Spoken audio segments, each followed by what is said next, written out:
Sikubingelele mlaleli, siphinde sikwamukele kwi-channel yethu la kwikhaya ley'ndaba esithola lonke uhlobo lendaba. Kanti-ke mlaleli, uma kuwusuku lakho lokuqala lokuthi uhlangane naleli khaya ley'ndaba, ngithi hlala phansi nethezeka mlaleli wami, upresse lela bhathini elibhalwe u-subscribe button, ukuze-ke uzoyibeka ethubeni lokuba nenhlanhla lokuthi njalo meku-upload-iwe ividiyo la ekhaya uyithole kuqala, uyithole usenhlanhleni yokuba unamba 1 ukuthola iy'ndaba ey'vutha bhe ey'shisa amalangama. Ngiyakuthemba-ke wena mlaleli wami ukuthi uzokwazi ukwenza lokho, upresse u-subscribe button. Kanti ave ku-easy-ke mlaleli wami, akubizi, akuthathi isenti lakho ebhange, ukuthi nje upresse ibhathini elibhalwe u-subscribe. Ngiphinde ngibonge-ke mlaleli wami ngesikhathi sakho-ke. Ake sihlale odabeni kule channel yethu esize ngayo namhlanje. Sikhuluma nge-MK, umdidiyeli weqembu Umkhonto Wesizwe Party e-KZN, uWillius Mchunu usekhuze uqhekeko phakathi kwabaholi baleli qembu. UMchunu usho kanje ekhuluma namalungu e-MK Party ngesikhathi kuqhubeka isibuyela ebantwini rally enkundleni yezemidlalo i-Williamfontein ePietermaritzburg.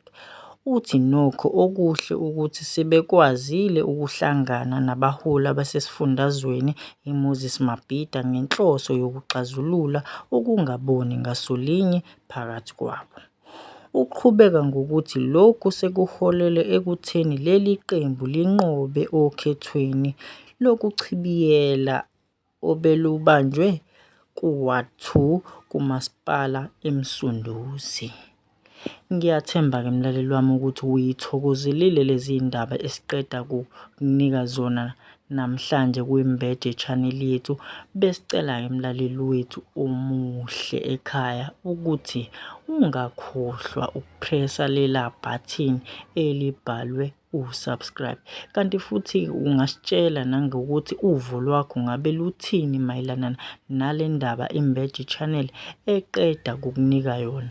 Ukhululekile, u-free, kusekhaya mlaleli wami, uyakhomenta, uyalayikha, and futhi utshele abangani, nabangani batshele abangani babo ukuthi abahambe bazosaphotha iMbede channel.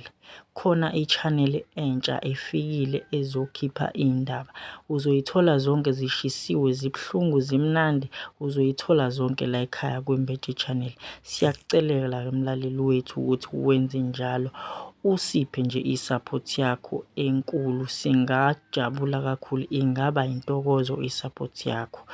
Ngaphandle-ke mlaleli, ngaphambi kokuthi ngihambe ngivalelise mlaleli wami, bengicela ukukuncoma nokubonga isikhathi sakho osithathile walalela le video yethu. Kepha-ke ngithi mlaleli wami, uqhubeke ne-support kukho konke okwenzayo, nanoma ubani owenzani, cela umsupport.